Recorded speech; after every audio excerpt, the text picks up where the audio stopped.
ಅವು 2 ಬಿಸ್ಕಿಟ್ ಪುಡ್ಕ ಮತ್ತೆ ಎಂತವ್ರಿ ಪಾರ್ಲೆ. ಆ ಕಂಪನಿ ಸ್ಟ್ಯಾಂಡ್ ಆದದ್ದು ನಿಮ್ಮಿಂದನ ರೀ. ಅದು ಬರೇ ಆರಾಮಿಲ್ದವ್ರಿಗೆ ಒಟ್ಟೆ 2 ಬಿಸ್ಕಿಟ್ ಪುಡ್ಕ ತಗೊಳ್ಳೋದು ಹೋಗೋದು, 2 ಬಿಸ್ಕಿಟ್ ಪುಡ್ಕ ತಗೊಳ್ಳೋದು ಹೋಗೋದು. ಅದ ಅವನ್ನ ಒಯ್ಯವ್ರು. ಮತ್ತೆ ನೀವು ಬೇರೆ ಕೊಟ್ರೆ ಒಯ್ಯು ಪೈಕಿನೂ ಅಲ್ಲ ನಮ್ಮ ಅವ್ಗಳು. ಆ ಪಾರ್ಲೆನ ಕೊಡೋಣ ಅವ್ರು, ಪಾರ್ಲೆನ ಒಯ್ತೀರಿ ನೀವು. ಯವ್ವ, ಈ ಆರಾಮಿಲ್ಲದ ಪೇಷಂಟ್ ಲಗುಟ್ ಯಾಕೆ ಸಾಯ್ತಾ ಹೋಗುತ್ತೇನ್ರಿ? ನೀವು ಭಾಳ ನೋಡಕ್ ಹೋದ್ರಿ ಅಂದ್ರೆ ಸಾಯ್ತಾವ ಅವು. ಆರಾಮಿಲ್ಲದ ಪೇಷಂಟ್ ಲಗುಟ್ ಕೊಲ್ಲವ್ರು ಯಾರಂದ್ರೆ ನೋಡಕ್ ಹೋದವ್ರೆ. ಅದಕ್ಕೆ ದೊಡ್ಡ ದೊಡ್ಡ ಸಾವುಕಾರಗಳು ನೋಡಕ್ ಬಿಡುದಿಲ್ರಿ. ಈಗ ಎಲ್ಲ ಆರಾಮಾಗೈತೆ ನಡ್ರಿ ಎಲ್ಲ ಬಂದ್ ಮಾಡ್ಯಾರ, ಬಿಡಂಗಿಲ್ ಒಳಗತ್ತಾರ ಅವ್ರು. ಇನ್ನು ನಮ್ಮ ಮಂದಿನ ಹಂಗ ಎಡತಾಕೋದ ಬಾಜು ಮನ್ಯಾಗ ಯಾರಿಗಾರ ಆರಾಮಿಲ್ಲ ಅಂದ್ರೆ ಮುಗಿತ್ ನೋಡ್ರಿ. ಹಂಗ ಟೋಳಿ ಬಂದ ಬರುದು. ಅವ್ ಮಕ್ಕೊಂಡ ಕೇಳ್ತಾನಂದ್ರಿ, ಇಟ್ಟು ಮಂದಿ ಬರಾಕತ್ತೈತೆ ಅಂದ್ರೆ ನನಗೇನೋ ಆಗೈತೆ, ನನಗೇನೋ ಆಗೈತೆ ಅತಾನವ. ಮತ್ತೇನ್ರಿ ಸ್ವಾಮಿ, ಆರಾಮಿಲ್ಲ ಅಂದ್ರೆ ನೋಡಕ್ ಹೋಗ್ಬಾರ್ದ, ನಮ್ಮದ ತಪ್ಪನ್ನ. ನೋಡಕ್ ಹೋಗ್ರಿ ಅವ ಬ್ಯಾರ ಅನ್ನಂಗಿಲ್ಲ. ನೋಡಕ್ ಹೋಗೋ ಪದ್ಧತಿನೂ ಬೇರೆ ಇರ್ತತಿ, ಅಲ್ಲಿ ಹೋಗಿ ಮಾತಾಡ್ಸೋ ಪದ್ಧತಿನೂ ಬೇರೆ ಇರ್ತತಿ. ಒಬ್ಬಗ ಆರಾಮಿದ್ದಿದ್ದಿಲ್ರಿ, ದೊಡ್ಡ ಸಾವುಕಾರ, ದೊಡ್ಡ ಅನುಕೂಲಸ್ತ, ಅವ್ನ್ ಏನೂ ಆಗಿದ್ದಿಲ್ಲ. ಕರೆ ಈ ಮಂದಿ ನಮ್ಗೆ ಅನ್ಸ್ತತ್ರಿ, ಒಂದ್ ಈಟಿಲಿ ಎದ್ಯಾಗ ಚುಚ್ಚಾಕತ್ತಂದ್ರು, ಯಾಕೋ ಎದ್ಯಾಗ ಚುಚ್ಚಾಕತ್ತೈತಿ ಆಂಬದು, ಹಾರ್ಟ್ ಆಕತಿ ಆಂಬದು ಅಂತ ತಿಳ್ಕೊಂಡು ತಡಕ್ಕನ ನಾವು ಕಣಕರಡಿ ದವಾಖಾನಿಗಾರ ಎಲ್ಲರ ಹೋಗೇ ಬಿಡ್ತೀವಿ. ದವಾಖಾನಿಗೆ ಹೋಗುದಟ್ಟ ತಡ, ಅದ್ರಾಗ ನೀ ಎದೆ ಹಿಡ್ಕೊಂಡು ಹಾಗಾದ್ರೆ ಮುಗಿತ. ಅವ್ರ ಡಾಕ್ಟರ್ಗಳು ತಯಾರ ಇದನ್ನ ಒತ್ತುದು. ನೀ ಆರಾಮ ಇರ್ತಿ, ನಡ್ಕೋತ ಹೋಗಿರ್ತಿಕ್ರೆ ನೀ ನಡಿಬಾರ್ದು. ಇಲ್ಲಿ ಮಕ್ಕಳ ಇದನ್ನ ಆಗತ್ತಾರ ಅವ್ರು. ಮೊದಲು ನಿನ್ನ ಅಲ್ಲೇ ಚಾಲು ಮಾಡ್ತಾರ ಸಣ್ಣಂಗೆ. ನಡ್ಕೋತ ದವಾಖಾನೆಗೆ ಹೋಯಂಗಿಲ್ರಿ ಅವ್ರು. ಅದು ಒತ್ತುದ್ರದತ್ಲೆ ಅದ್ರ ಮ್ಯಾಗ ಕರ್ಕೊಂಡು ಹೋದ್ರ ನೀ ಅರ್ಧ ತಣ್ಣಗಾಗಿರ್ತಿ. ಮೊದಲ ಓದಲ್ಲಿ ಬೆಡ್ ಮ್ಯಾಗ ಮಣಗಿಸಿ ಒಂದೀಟ್ ನೋಡಿ, ಅದನ್ನ ಚೆಕ್ ಮಾಡಿ, ECG ಚೆಕ್ ಮಾಡಿ, ಇಕೋ ಮಾಡಿ, ಆನಂತರ ಎಲ್ಲ ಎಂಜಿಯೋಗ್ರಫಿ ಮಾಡಿಸಿ ಮತ್ತು ದವಾಖಾನೆ ದೊಡ್ಡ ಕಟ್ಬೇಕಲ್ರಿ. ಮತ್ತೆ ಅಲ್ಲಿ ಕೆಲಸ ಏನು ಈಟ ಮಂದಿ ಮಾಡ್ತಿರ್ತಾರ, ಅದೆಲ್ಲ ಮತ್ತೆ ನಿಮ್ಮಿಂದನೇ ನಡೀತಾವ ದವಾಖಾನೆ. ಅಷ್ಟು ದೊಡ್ಡ ದವಾಖಾನೆ ನಿಮ್ಮಿಂದ ನಡಿಬೇಕಲ್ಲ. ಏನೂ ಆಗಿಲ್ಲ, ಅಂಜಿರ್ತಾನವ. ಮತ್ತು ಕರೋನಾದಾಗ ಮಂದಿ 2 ಸತ್ರಿ ಅವ ಹಿರಿಯರ. ಏನೂ ಆಗಿದ್ದಿಲ್ಲ ಕರೋನಾದಾಗ, ಬರೀ ಅಂಜೆ ಸಾತ್ರಿ ಎಲ್ಲಾರು, ಬರೀ ಅಂಜೆ ಸಾತ್ರ. ಉಗಳ ನೆಗಡಿ ಚಡ್ಡ ಅಂಜೆ ಸಾತ್ರ. ಅದಕ್ಕ ಇವ ದೊಡ್ಡ ಸಾವುಕಾರ, ಏನೂ ಆಗಿದ್ದಿಲ್ಲ. ಯಾಕೋ ಒಂದಿಟ್ಟು ಎದ್ಯಾಗ ಚುಚ್ಚಾಕತ್ತಾನ. ಕಾರ್ ತಗೊಂಡು ಬಾವತ್ ಹೋದ, ಹೋಗಿ ಏನ್ರಿ ಸಾಹೇಬ್ರ ನನಗೆ ಒಂದಿಟ್ಟು ಭಾಳ ಚುಚ್ಚಾಗತೈತಿ, ಇಲ್ಲಿ ಬೆಣ್ಣಾಗೂ ಚುಚ್ಚಾಗತೈತಿ, ಮತ್ತು ಹಿಂಗಾಗತ್ತೆ ಅಂದ್ರೆ ಅವರು ಎಲ್ಲ ಫಸ್ಟ್ ECG ಮಾಡಿದ್ರು, ಪಕ್ಕ ಗೊತ್ತಾಗಲಿಲ್ಲ. ಇಕೋ ಮಾಡಿದ್ರು, ಅದು ಪಕ್ಕ ಅನಿಸಲಿಲ್ಲ. ಎಂಜಿಯೋಗ್ರಫಿ ಮಾಡಿ ಬಿಡು ಅಂತ ತಿಳ್ಕೊಂಡು ಎಂಜಿಯೋಗ್ರಫಿ ಮಾಡಿದ್ರು. ಏನೂ ಇಲ್ಲ, ಎಲ್ಲ ಓಪನ್ ಅದಾವ, ಏನು ಒಂದು ಬ್ಲಾಕ್ ಇಲ್ಲ, ಏನು ಸ್ಟಂಟ್ ಹಾಕೋ ಅವಶ್ಯಕತೆನೇ ಇಲ್ಲ. ಯಾರು ಹೇಳಿದ್ರಿ ನೀ ಹಿಂಗಾಕ? ಇಲ್ರಿ ನನಗ ಭಾಳ ಚುಚ್ಚಾಗತ್ತು ಅಂದ. ಏನಾಗಿಲ್ಲ, ಇವತ್ತು ಗುಳಿಗೆ ತಗೊಂಡು ಮತ್ತೆ ಅವ್ರು ಮತ್ತೆ ಕೊಡವ್ರು ನೋಡ್ರಿ. ಗುಳಿಗೆ ತಗೊಂಡವ್ರ ದವಾಖಾನಿಗೆ ಹೋಗಿದ್ರೆ ಮತ್ತೆ ನೀ ಸ್ವಾಮಿಗಳು ತಗೋದ್ರೆ ಪ್ರಸಾದ ಕೊಡವ್ರು ಅವರು. ಮತ್ತೆ ಮಠ ಎದಕ್ಕಿರ್ತಾವ, ಸ್ವಾಮಿಗಳು ಇರ್ತಾವ, ಪ್ರಸಾದ ಕೊಡಕನೇ ಇರ್ತಾವ.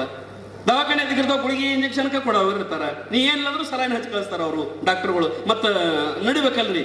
ಆನಂತರ ಎಲ್ಲ ಕೊಟ್ಟು ಎಲ್ಲ ವ್ಯವಸ್ಥೆ ಮಾಡಿ ಆಯ್ತು, ಒಂದ್ 2 ದಿವಸ ರೆಸ್ಟ್ ಮಾಡು. ಮತ್ತೆ ಅವ್ರು ಹೇಳೋ ಪದ್ಧತಿ ಇದು ಏನು, 2 ದಿವಸ ರೆಸ್ಟ್ ಮಾಡಿ, ಎಲ್ಲಿ ಹೊರಗೆ ಹೋಗ್ಬೇಡ, 2 ದಿವಸ ರೆಸ್ಟ್ ಮಾಡಂದ್ರು. ಬಂದ್ ಮನ್ಯಾಗ ಮಕ್ಕೊಂಡ. ಮತ್ತೆ ಈ ಚಾಲು ಆತಾರಿ ಮಂದಿ. ಅವಂತ ದವಾಖಾನ್ಯಾಗ 1 ದಿವಸ 2 ದಿವಸ ಇದ್ದ, ಮಣಿಗೆ ಬಂದ, ಮನ್ಯಾಗ ರೆಸ್ಟ್ ಇದ್ದಂದ, 2 ದಿವಸ ಮಕ್ಕೊಂಡ್ರು. ಚಾಲು ಆತ್ ನಮ್ಮ ಮಗಳು. ಏನೋ ಸಾವುಕಾರ ಹಿಂಗಾಗಿತ್ತ, ಮತ್ತೆ ಹೋಗಿದ್ದತ್ತ, ಏನೋ ಸ್ಟಂಟ ಏನೋ ಚೆಕ್ ಮಾಡಿರತ್ತ, ವೈರ್ ಭಾಳ ಸಹ ಹಾಕಿದ್ರತ್ತ. ಮತ್ತು ಅವೆಲ್ಲ ಇದು ಮಾಡ್ತಾರಲ್ರಿ, ಈ ECG ಮಾಡುವಾಗ ಎಲ್ಲ ವೈರ್ ಹಾಕಿರ್ತಾರ. ಈ ಹೆಣ್ಮಕ್ಳು ನಮ್ಮವ್ರು ಹಂಗೆ ಮಾತಾಡೋದ್ರಿ. ಮತ್ತೇನು ನೋಡಿವ, ಮತ್ತು ಸಾವುಕಾರ ನೋಡಿರೋರು ಅಂತೇಳಿ ಒಂದು 4-5 ಮಂದಿ ತಯಾರಾದ್ರೆ, ಅದ್ರಾಗ ಒಂದು 2 ಆಯ್ಗಳಿತ್ತು. ಒಟ್ಟರು ಕೂಡ ಬಿಸ್ಕಿಟ್ ಕೂಡ ತೊಗೊಂಡು ಹೋಗಿ ಅವ್ನು ಮಗ್ಗಲಿಟ್ಟು ಅವ್ಗೇನು ಅನ್ನೋದ್ರಿ, ಏನೂ ಆಗಿಲ್ಲ ರೀ ಅವ್ಗೇನು. ಮತ್ತೆ ಡಾಕ್ಟರ್ ರಿಪೋರ್ಟ್ ಅನ್ನೈತಿ, ಏನೂ ಆಗಿಲ್ಲ. ಈ ಅಜ್ಜಿಗಳು ಮಾತಾಡ್ಸಕೋಕಲ್ಲ, ಇವ್ರು ಮುಂದೆ ಕೂತು, ಯಪ್ಪ ತಮ್ಮ ನಿನಗೆ ಹಿಂಗಾಗಬಾರ್ದಾಗಿತ್ತ ಯಪ್ಪ, ಏನೂ ಆಗೇ ಇಲ್ಲ ಅವಂಗ.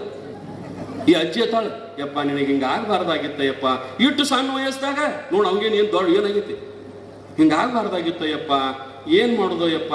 ಇರ್ಲಾರ ಮತ್ತೆ ಹಿಂದಿನವರೆಲ್ಲ ಮಾಡ್ಕೋತಾರು ಅಂದ್ರೆ ಇವ್ನು ಕಳ್ಸೋದು ಅಂತ ಅರ್ಥ. ಹಾಗೆ ನೋಡಕ್ ಹೋಗೋ ಪದ್ಧತಿ ನೋಡ್ರಿ. ಏನ್ ಮಾಡುದಪ್ಪ, ಮತ್ತ ಬಂದ ಎಲ್ಲರಿಗೂ ಬರುದಲ್ಲ ಯಪ್ಪ. ಒಮ್ಮೆ ಅವ ಅಂದ, ನನಗೇನೋ ಆಗೈತೆ ಅಂದ. ಬಹುತೇಕ ನಮ್ಮ ಮನ್ಯಾಗ ನಮ್ಮ ಅಪ್ಪ ನಮ್ಮ ಹಣ್ಣುಗಳು ಬಂದವರು ನನಗೆ ಏನೂ ಹೇಳಿಲಿಕ್ಕ ಅಂತತಿ. ಇವರು ಏನೋ ಆಗೈತೆ ಅಂತ ತಿಳ್ಕೊಂಡು ಮತ್ತೇನ್ರಿ ಹಂಗ ಟೋಳಿ ಬರುದನ ನೋಡುದನ ಹೋಗುದನ ಎಲ್ಲರೂ ಹಿಂಗ ಅನ್ನೋದು. ಅವ ಮತ್ತೆ ಕಾರ್ ತಗೊಂಡು ಬಹುಮತ್ತ ದವಾಖಾನಿಗೆ ಹೋದ್ರಿ. ಅವ ಡಾಕ್ಟರ್ ಅಂದ, ಏನು ನಂದು ಪಕ್ಕ ಚೆಕ್ ಮಾಡಿದಲ್ಲಿ ಏನಾಗೈತೆ ನನಗೆ. ಏನು ಇಲ್ಲ ಮರ, ರಿಪೋರ್ಟ ಕೊಟ್ಟಲ್ಲ. ಮತ್ತೇನಪ್ಪ ದಿವಸ 400-500 ಮಂದಿ ಬರಾಕತ್ತೈತ್ಲ. ಬರಾವ್ರು ನೋ ಮರಯ್ಯ. ಇಲ್ಲ ಮತ್ತೆ ಏನಾರ ನನಗೆ ಗೊತ್ತಿಲ್ಲದ ನಮ್ಮ ಮನೆಯವ್ರಿಗದು ಹೇಳಿ ನೀವು ನೋಡು ಮರ ಅಂದ ಹಂಗೆ ಹಿಂಗೆ ಅಂದ. ನಿಮ್ಗೆ ಹೇಳ್ತಾನೆ 15 ದಿವಸದಾಗ ಪೇಷಂಟ್ ಸತ್ತರಿ. ಅದು ಯಾರ ಸಲಾಗ್ರಿ? ನೋಡಕ್ ಹೋದವ್ರ ಸಲಾಗ್ರಿ. ಧೈರ್ಯ ಇಲ್ಲದ ಕೆದಿ ಹೊಡ್ಕೊಂಡು ಸತ್ತವ. ಯಾರೇನು ಅಂತಂದ್ರೆ ನಮ್ಮ ತಾಯಂದಿರೇನಪ್ಪ ಅಂತಂದ್ರೆ ಆ ರೀತಿ ಹೋಗ್ತಿರ್ತಾರ. ಆ ರೀತಿ ಒಳಗ ಜೀವನದೊಳಗ ನಾವು ಹೆಂಗ ಬದುಕಬೇಕು ಅನ್ನೋದನ್ನ ಮಹಾತ್ಮರನ್ನು ನೋಡಿ ಕಲಿಬೇಕು. ಇವತ್ತ ವಿಶೇಷವಾಗಿ ಅಲ್ಲಮಾಪ್ರಭುವಿನ ಜಯಂತಿ. ಅಲ್ಲಮಾಪ್ರಭು ನಮ್ಮ ನಿಮ್ಮಂಗ ಹುಟ್ಟಿದವ ಅಲ್ರಿ. ನಾವು ನೀವು ಎಲ್ಲ ಹೆಂಗ ಜನ್ಮ ತಾಳಿವಲ್ಲ ಹಂಗ ಜನ್ಮ ತಾಳಿದವಲ್ಲ. ಅಲ್ಲಮಾಪ್ರಭುವಿನ ತಂದೆ ತಾಯಿ ನಿರ್ಮೋಹಿ, ಆನಂತರ ನಿರಹಂಕಾರ ಅವರ ತಂದೆ ತಾಯಿ ಹೆಸರು. ಆ ತಂದೆ ತಾಯಿ ಹೊಟ್ಟೆಲಿ ಇದ್ರೂ ಹೆಂಗಂತಂದ್ರ ಈಗ ನಮ್ಮ ಪ್ರಕೃತಿ ಪ್ರಕಾರ ನಮ್ಮ ತಾಯಿ ಅಂದ್ರೆ ಹೆಂಗ್ ಹೊಟ್ಟೆಲಿ ಇರ್ತಾರಲ್ಲ ಹಿಂಗಲ್ಲ. ಒಮ್ಮೆಗಲೇ ಆಕೆ ಮಲ್ಕೊಂಡಾಗ ಪರಮಾತ್ಮ ಬಂದು ಆಶೀರ್ವಾದ ಮಾಡಿದಂಗ ಆಯ್ತಂತ. ಆಶೀರ್ವಾದ ಮಾಡಿ ನಿನಗೆ ಮಕ್ಕಳ ಕೊಟ್ಟಣಿವ ಅಂತ ಹಿಂಗ ಕನಸಿನಾಗ ಅಂದಂಗ ಆಯ್ತಂತ. ಎಚ್ಚರಾಗಿ ನೋಡ್ತಾಳ, ಕೂಸ ಆಡಾಕತ್ತಿತ್ತಂತ. ಅಲ್ಲಮಾಪ್ರಭು ಕೂಸ ಆಡಾಕತ್ತಿತ್ತಂತ. ಎಲ್ಲಿ? ಉಡಿಯೊಳಗೆ. ಆಕೆ ಗಂಡ ಗಬಸ್ತಾಳ. ನೋಡ್ರಿ, ನನಗೆ ಕನಸಿನಾಗ ದೇವ್ರು ಬಂದು ಆಶೀರ್ವಾದ ಮಾಡಿ ನಿನಗ ಗಂಡ ಮಗ ಆಗ್ತದವ ಅಂತ ತಿಳ್ಕೊಂಡ ಅಂದದ್ದಕ್ಕ ನೋಡಿ ಎಚ್ಚರಾದ ಕೂಡಲೇ ನನ್ನ ಮಗ್ಗಲ್ದಾಗ ಮಗ ಆಡಾಕತ್ತದ, ಕೂಸ ಆಡಾಕತ್ತದ ಅಂತ ತಿಳ್ಕೊಂಡ ಎಷ್ಟು ಆಶ್ಚರ್ಯಪಟ್ಟು ಗಂಡು ನಿಪ್ಸಿದ್ಲು. ಆ ತಾಯಿಗೆ ಕನಸಿನಾಗ ದೇವ್ರು ಪರಮಾತ್ಮ ಬಂದ. ಎಚ್ಚರದಾಗ ದೇವ್ರಿಗೆ ನೆನೆಸಿದ್ರ ಕನಸಿನಾಗ ಪರಮಾತ್ಮ ಬರ್ತಾನ. ಯವ್ವ, ನಿಮಗೆ ಯಾರಿಗಾರ ಒಬ್ಬರಿಗಾರ ದೇವ್ರು ಬಂದಾನ? ಕನಸಿನಾಗ ದೇವ್ರು ಬಂದಾನ್ರಿ. ಮತ್ ದೇವ್ರಿಗೆ ಎಷ್ಟು ಹೋಗ್ತೀರಲ್ರಿ? ಯಾಕೆ ದೇವ್ರು ಬರಂಗಿಲ್ಲ ನಿಮ್ ಕನಸಿನಾಗ? ದೇವ್ರಿಗೆ ನೀವು ಭಾಳ ಹೋಗ್ತೀರಿ, ನಿಮ್ಮ ಕನಸಿನಾಗ ದೇವ್ರು ಬರಂಗಿಲ್ರಿ. ಇವತ್ತು ದೆವ್ವ ಬರ್ತಿರ್ಬೇಕು ಬಹುತೇಕ. ಒಬ್ಬೊಬ್ರ ಕನಸಿನಾಗ ಒಂದೊಂದು ರೀತಿ. ಏನಂತಂದ್ರ ಒಬ್ಬರಿಗೆ ದೇವ್ ಬಂದಂಗ ಆಗತಾವ, ಒಬ್ಬೊಬ್ಬರಿಗೆ ನೋಡ್ಬೇಕು. ನಮ್ಮ ಹಿರಿಯರಿಗೆ ಅವ್ರಿಗೂ ಕನಸು ಬೀಳ್ತಾವ, ನಮ್ಮ ಹುಡುಗರಿಗೆ ತಾಯಂದ್ರಿಗೆ ಕನಸು ಬೀಳ್ತಾವ. ಏನಂತಂದ್ರ ಹಾಜಾಗ ಹೋಗುವಾಗ ಮನಗಂಡ ರೊಕ್ಕ ಬಿದ್ದಂಗಾಗಿರ್ತಾವು. ಅವ್ನ ಹಂಗ ತಗೊಂಡು ಪರ್ಸನ್ಯಾಗ ಚೀಲ್ದಾಗ ಹಾಕೊಂಡು ಇಟ್ಕೊಂಡಂಗಾಗಿರ್ತದ. ಎದ್ದು ನೋಡ್ತಾರ, ರೊಕ್ಕ ಇರಂಗಿಲ್ಲ. ಮತ್ತೆ ಕನಸಿನಾಗಿದ್ದು ಬಂದ ರೊಕ್ಕ ಎಲ್ಲ ಎಚ್ಚರದಾಗಿದ್ರ ಜಗತ್ನಾಗ ಸಾಹುಕಾರ ಇರ್ತಿದ್ರು. ಎಲ್ಲರೂ ಸಾಹುಕಾರ ಇರ್ತಿದ್ರು. ಇರಂಗಿಲ್ಲ ಅವು. ಕನಸಿನಾಗಿದ್ದು ರೊಕ್ಕ ಹೆಂಗಿರ್ತಾವ? ಇರಂಗಿಲ್ಲ. ಆ ನಂತರ ಕೆಲವೊಬ್ಬರಿಗೆ ಒಂದು ಹೆಂಡತಿ ಹೇಳ್ತಾನೆ ಎದ್ದು ಕೂತು, ನೀ ಕನಸು ಬಿದ್ದಿತ್ತು ನನಗ. ಏನು ಕನಸು ಬಿದ್ದಿತ್ತು? ಮೊದಲ ಮಣಿ ಸಾಹುಕಾರದಲ್ಲ, ರಾಮ ಸಾಹುಕಾರ ಸತ್ತಂಗಾಗಿತ್ತು. ತುವಾ ಎಚ್ಚರದಾಗೂ ಮಂದಿನ ಕೊಲ್ಲುದನ, ಕನಸಿನಾಗನು ಮಂದಿನ ಮನ ಕೊಡುದನ. ಕನಸು ಎಂಥದ್ದು ಬೀಳ್ಬೇಕವ ಅಂತಂದ್ರ, ಕನಸು ಎಂಥದ್ದು ಬೀಳ್ಬೇಕಂದ್ರ ಏನ್ ಬೀಳ್ಬೇಕಂದ್ರ ಹಸದಾವ್ ಊಟ ಮಾಡಿಸುವಂಗ ಕನಸು ಬೀಳ್ಬೇಕು. ಎಚ್ಚರದಾಗ ಹಸದಾವ್ ಊಟ ಮಾಡಿಸಿದ್ದೀರಂದ್ರ ಕನಸಿನಾಗ ದಾನ ಮಾಡಿದಂಥದ್ದು ಕನಸು ಬೀಳ್ತದ. ನಾವು ಎಚ್ಚರದಾಗ ಏನ್ ಮಾಡ್ತೀವಲ್ಲ ಅದು ನಮಗ ನಿದ್ದಿಗಣ್ಣಾಗ ಬರ್ತದ. ಆ ರೀತಿಯೊಳಗ ಅಲ್ಲಮಾಪ್ರಭು ಏನಪ್ಪಾ ಅಂತಂದ್ರೆ ಕನಸಿನಾಗ ಆಶೀರ್ವಾದ ಮಾಡೋದು ಅಷ್ಟೇ ತಡ. ಯೋಮಕಾಯ. ಇನ್ನೊಂದು ಆಶ್ಚರ್ಯ ಏನಂತಂದ್ರ ನಮ್ಮನ್ನ ಹಿಂಗ ಮುಟ್ಟಿದ್ರ ಹೆಂಗ ನಾವು ಶರೀರ ಟಚ್ ಆಕತ್ಲ, ಹಂಗ ಅಲ್ಲಮಾಪ್ರಭುವಿನ ಹಿಂಗ ಮುಟ್ಟಿದ್ರ ಅವನ ಶರೀರ ಹತ್ತಿದ್ದಿಲ್ಲ, ನೋಡಕ್ ಕಾಣ್ತಿದ್ದ. ಮನುಷ್ಯ ನಂಗ ಆಕಾರ ಕಾಣ್ತಿತ್ತು, ಮುಟ್ಟಕ್ ಹೋದ್ರ ಒಟ್ಟ ಮುಡ್ತಿದ್ದಿಲ್ಲ. ಅಲ್ಲಮಾಪ್ರಭು ಹಿಂಗ ಹೋಗುವಾಗ ಗೋರಖನಾಥ್ ಅಂತ ತಿಳ್ಕೊಂಡು ತಪಸ್ಸು ಮಾಡಿ ಮಾಡಿ ಮಾಡಿ ಮಾಡಿ ಅವ ಏನ್ ಮಾಡ್ಕೊಂಡಿದ್ದಂತಾರೆ, ತನ್ನ ಶರೀರವನ್ನ ವಜ್ರಕಾಯ ಮಾಡ್ಕೊಂಡಿದ್ದಂತ್ರಿ. ಅವ ತನ್ನ ಶರೀರವನ್ನ ಗೋರಖನಾಥ ವಜ್ರಕಾಯ. ಹೆಂಗಂತಂದ್ರ ಕತ್ತಿ ತಗೊಂಡು ಶರೀರಕ್ಕೆ ಬಡದ್ರ, ಕತ್ತಿ ತಗೊಂಡು ಈ ದೇಹಕ್ಕೆ ಬಡದ್ರ, ಕಲ್ಲಿಗೆ ಬಡದ ಕೂಡಲೇ ಟಾಣ್ ಅಂತ ಹೆಂಗ ಕತ್ತಿಯಿಂದ ಬಡದ್ರ, ಅವನ ಶರೀರಕ್ಕೆ ಕತ್ತಿಲಿ ಬಡದ್ರ ಅದು ಕಲ್ಲಿಗೆ ಬಡದಂಗಾಗಿ ಟಾಣ್ ಅಂತ ದೂರ ಬರ್ತಿತ್ತಂತ. ಹಂಗ ತಪಸ್ಸು ಮಾಡಿ ಶರೀರ ಏನ್ ಮಾಡ್ಕೊಂಡಿದ್ದಂದ್ರ ವಜ್ರಕಾಯ ಮಾಡ್ಕೊಂಡಿದ್ದ. ಬಲ ಸೊಕ್ಕ ಬಂದಿತ್ತು ಅವನಿಗೆ. ಅಲ್ಲಮಪ್ರಭು ಹಾದ ನಡೆದಿದ್ದ. ಅಲ್ಲಮಪ್ರಭು ಹಾದ ನಡೆದಾಗ ಇವ ಅಂದ, ಯಾರು ನೀನು ಅಂದವ. ಅಲ್ಲಮಪ್ರಭುನ ಶರೀರ ಬಹಳ ಸುಂದರ ಅಂತರಿ, ಬಹಳ ಚಂದ ನೋಡಕ್ ಅಲ್ಲಮಪ್ರಭು. ಈಗ ನಾವು ಫೋಟೋದಾಗೆಲ್ಲ ಆ ರೀತಿ ನೋಡ್ತೀವಿ. ಆದ್ರ ಮಾಯಾದೇವಿ ಅವನ ಮ್ಯಾಗ ಮನಸ್ಸು ಮಾಡಿ ಅವನ ಮನೆಗೆ ಕರ್ಕೊಂಡು ಹೋಗ್ಬೇಕಾದ್ರ ಶೂನ್ಯ ಸಂಪಾದನೆ ನೋಡ್ಬೇಕ್ರಿ. ಪ್ರಭುಲಿಂಗ ಲೀಲೆ ಏನ್ ಬರೀತಾರ ಚಾಮರಸ ಕವಿ ಅಲ್ಲಮಾಪ್ರಭುಗಳ ವ್ಯವಸ್ಥೆಯನ್ನ ಕೇಳ್ಬೇಕು. ಅದನ್ನು ಶೂನ್ಯ ಸಂಪಾದನೆ, ಆ ಮಾಯೆ ಮತ್ತು ಪ್ರಭುದೇವರ ಒಂದು ಸಂವಾದ ಏನದಲ್ಲ ಬಹಳ ಚಂದ. ನಾವು ಸಣ್ಣವರಿದ್ದಾಗ ಕೇಳ್ತಿದ್ದೀವಿ ಶೂನ್ಯ ಸಂಪಾದನೆಯನ್ನ. ಆನಂತರ ಆ ಶೂನ್ಯ ಸಂಪಾದನೆಯೊಳಗ ವಚನಗಳ ಒಂದು ಸಂವಾದ ಬಹಳ ಚಂದದು ನೋಡಾಕ. ಅಲ್ಲಮಾಪ್ರಭು ಬರುವಾಗ ಇವ್ ಕೇಳ್ದಂತ, ನೀ ಯಾರು ನೋಡಾಕ ದೊಡ್ಡ ಸಾಧುನಗತೆ ಕಾಣ್ತಿಯಲ್ಲ, ಏನ್ ದೊಡ್ಡ ತಪಸ್ಸು ಮಾಡಿದಿ ಅಂತ ಕೇಳಿದಾಗ ಅವ ಅಂದ, ನಾ ಏನ್ ತಪಸ್ಸು ಮಾಡಿಲ್ಲಪ್ಪ, ಮತ್ತೆ ನೀ ಏನ್ ಮಾಡಿದೆ ಅಂತ ಪ್ರಭುದೇವರು ಆ ಗೋರಖನಾಥನನ್ನು ಕೇಳಿದ್ರು. ನನ್ನ ತಪಸ್ಸ ನಾ ಬಾಯಿಲೆ ಹೇಳಂಗಿಲ್ಲ, ತಗೋ ಕತ್ತಿ ಅಂದ ಅವನ ಕೈಯಾಗ ಕೊಟ್ಟ ಅಲ್ಲಮ್ಮ ಪ್ರಭುನ ಕೈಯಾಗ. ಅಲ್ಲಮ್ಮ ಪ್ರಭು ಕತ್ತಿ ತಗೊಂಡು ಹಿಂಗ ಹೊಡಿ ನನ್ನ ಶರೀರ. ಅರೆ ನಿನ್ನ ಶರೀರಕ್ಕೆ ಹೋದ್ರೆ ಹೋಳಾಗುತ್ತದನೋ ಅಂದ ಅಲ್ಲಮ್ಮ ಪ್ರಭು. ನೀ ತಿಳ್ಕೊಂಡಂಗಿಲ್ಲ, ಹೊಡೆದರ ನೋಡಂದವ. ಅಲ್ಲಿ ಹೋಗಿ ಕತ್ತಿ ತಗೊಂಡು ಹಿಂಗ ಮನುಷ್ಯಾಗ ಹೊಡೆದ್ರ ಸಾಯಂಗಿಲ್ಲೇನು? ಆ ಸಾಯು ಮಂದಿ ಬೇರೆ, ನಾ ಬೇರೆ. ನಾ ತಪಸ್ ಮಾಡಿ ನಂಗ ಹೊಡಿ ನೋಡು ಅಂತಂದಾಗ ಅಲ್ಲಮ್ಮ ಪ್ರಭು ಹಿಂಗ ಬೀಸಿ ಬಿಟ್ಟು ಅವನ ಶರೀರಕ್ಕೆ ಹಿಂಗ ಹೊಡೆದ್ರ ಅದು ಕಲ್ಲಿಗೆ ಬಡ್ದಂಗ ಅವಂಗ ತಾಕಿ ಟಣ್ಣಂತ ಹೊರಗೆ ಬಂತದು. ಪ್ರಭುದೇವಂದ ಎಂತ ದೊಡ್ಡ ಸಾಧನೆ ಮಾಡಿ ಓ ಮಾರಾಯ ಅಂತಂದ. ಅದಕ್ಕೆ ಅವಂಗ ಸೊಕ್ಕ ಬಂದಿತ್ತು ರೀ ಮನಗಂಡ. ಮನುಷ್ಯಾಗ ಒಂದೀಟ್ ಏನಾರ ಹೆಚ್ಚಾತಂದ್ರೆ ಅದೊಂದಿಟ್ಟು ಅಹಂಭಾವನೆ ಬರ್ತದ. ಅಧಿಕಾರ ಹೆಚ್ಚಾತಂದ್ರೆ ಬರ್ತದ, ರೊಕ್ಕ ಹೆಚ್ಚಾತಂದ್ರೆ ಬರ್ತದ, ವಯಸ್ಸು ಬತ್ತು ಅಂದ್ರೆ ಬರ್ತದ. ಅದು ಬತ್ತು ಅಂದ್ರೆ ನಮ್ಮನ್ನು ಕೆಡಿಸ್ತದ. ಅದೇನ್ ಚಲೋಕ ಬಂದಿರಂಗಿಲ್ಲ. ಒಬ್ಬ ಮಹಾತ್ಮ, ಒಬ್ಬ ತಪಸ್ವಿ ಸಾವಿರ ವರ್ಷ ತಪಸ್ಸು ಮಾಡಿದ. ತಪಸ್ಸು ಮಾಡಿ ಅದ ಹೀಗೆ ಕಣ್ಣು ತೆರ್ಕೊಂಡು ಕುಂತ. ದೊಡ್ಡ ಕಟ್ಟಿ ಮೇಲೆ ಕುಂತಿದ್ದ. ತೆಲಿ ಮೇಲೆ ದೊಡ್ಡ ಗಿಡ ಇತ್ತು. ಆ ಗಿಡದ ಮೇಲೆ ಕುಂತಿದ್ದ, ಗಿಡದ ಕೆಳಗಡೆ ಕುಂತಿದ್ದ. ಗಿಡದ ಮ್ಯಾಗ ಒಂದು ಕಾಗಿ ಕುಂತಿತ್ರಿ. ಪಾಪ ಕಾಗಿಗೆ ಏನ್ ಗೊತ್ತಾ, ಅದು ಮ್ಯಾಲ ಕುಂತಿತ್ತು, ಇವನು ಸಾರ್ಥ ಕುಂತಿತ್ತು. ಇವ 1000 ವರ್ಷ ತಪಸ್ಸು ಮಾಡಿ ಹಿಂಗ ಕಣ್ಣು ತೆರೆದಿದ್ದ. ಕಣ್ಣು ತೆರೆದು ಇನ್ನೇನ್ ಮಾಡ್ಬೇಕು ಅನ್ಬಿಡ್ದ. ಆ ಕಾಗಿ ಹಿಂಗ ಮಾಡ್ತೀರಿ. ಕಾಗಿ ಒಂದಿಟ್ಟು ಸಂಡಾಸ ಮಾಡಿತ್ತು. ಅದು ಇವನ್ ಮ್ಯಾಗ ಬಂದು ಮುಂಡಿ ಮ್ಯಾಗ ಬಿತ್ತು. ಕಾಗಿ ಸಂಡಾಸ ಮ್ಯಾಲ ಬಿದ್ದು ಕೂಡಲೇ ನೋಡಿದ, ಈಗ ತಪಸ್ಸು ಮಾಡಿ ನಾ ಎದ್ದನಿ ಏಳ್ಗುಡ್ದ ನನ್ನ ಮ್ಯಾಲ ಸಂಡಾಸ ಮಾಡಿದೆ ಅಂತ ತಿಳ್ಕೊಂಡ ಕಾಗಿನ ಹಿಂಗ ನೋಡಿದ ಸಿಟ್ಟಿಲೆ. ಕಾಗಿನ ಏನು ಸಿಟ್ಟಿಲೆ ನೋಡಿದ್ ನೋಡ್ರಿ, ಕಾಗಿ ಅಲ್ಲೇ ಗಿಡದಾಗ ಪುರ್ ಸುಟ್ಕೊಂಡು ಸತ್ತ ಹೋತದು. ಅಂದ್ರೆ ಕಣ್ಣಾಗಂತ ಶಕ್ತಿ ಬಂದ್ಬಿಟ್ಟಿತ್ತು ಅವಾಗ. ಒಂದ್ ಈಟ್ ಯಾರನ್ನಾರ ಸಿಟ್ಟಿಲೆ ನೋಡಿದ್ರ ಸುಟ್ಕೊಂಡ ಹೋಗ್ಬೇಕು ಅವ್ರು. ಹಂಗ ತಯಾರಾಗ್ಬಿಟ್ಟಿತ್ತು ತಪಸ್ಸ. ಅದೇನು ಕಾಗಿ ಸುಟ್ಟಿತ್ತು, ಇವಂಗ ಬತ್ತರಿ ಸೊಕ್ಕ. ಅವ ಅಂದ, ಈ ನನ್ನಂತವ್ರು ಯಾರದಾರ ಅಂದ. ಯಾರನ್ನ ನೋಡ್ತಾನ ಅವ್ರು ಸುಟ್ಟ ಹೋಗ್ತಾರಲ್ಲ, ಮತ್ತೇನದ. ಎದ್ದು ಊರಾಗ ಒಂದಿಟ್ಟು ಏನಾರ ಯಾರ ಮನೆ ಮುಂದಾರ ಭಿಕ್ಷಾ ಬೇಡಿ ಒಂದು ರೊಟ್ಟಿ ತಿನ್ಬೇಕಂತ ಒಬ್ಬಾಕಿ ಹೆಣ್ಮಗಳ ಮನೆ ಮುಂದೆ ಬಂದು ನಿಂತ. ಭವತಿ ಭಿಕ್ಷಾ ಅಂದೇಹಿ ಅಂದ. ಆಕಿ ರೊಟ್ಟಿ ತರ್ಬೇಕಲ್ರಿ, ರೊಟ್ಟಿ ತರೋದು ಸ್ವಲ್ಪ ತಡ ಮಾಡಿದ್ದು.